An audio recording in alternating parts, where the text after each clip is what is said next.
જય માતાજી મિત્રો, આજે આપણે બનાવીશું ગુજરાતની પ્રખ્યાત એવી ખાંડવી। તો ખાંડવી બનાવવા માટે આપણે 1 વાટકો જેટલી ખાટી છાશ લઈ તેમાં અડધો વાટકો ચણાનો લોટ, આદુ મરચાંની પેસ્ટ, હળદર, મીઠું, ધાણા જીરું પાવડર લઈ તેને સારી રીતે મિક્સ કરી લેવાનું છે। તેમાં આપણે જરૂર મુજબ પાણી પણ એડ કરવાનું છે। હવે તેને આપણે ગવણીની મદદથી તેને ગાળી લઈશું।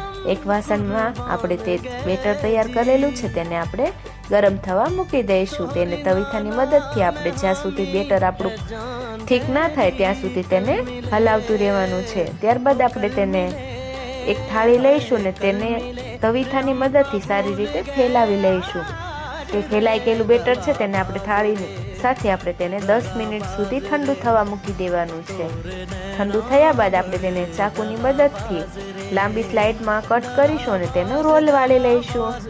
હવે એક વઘારિયામાં આપણે 1 પાઉં તેલ લઈ તેમાં અડધી ચમચી રાઈ, અડધી ચમચી જીરું, થોડાક એવા તલ અને મીઠા લીમડાના પાન લઈ એનો વઘાર કરી લઈશું। ઉપરથી આપણે ટોપરું એડ કરીશું તો તૈયાર છે આપણી ખાંડવી।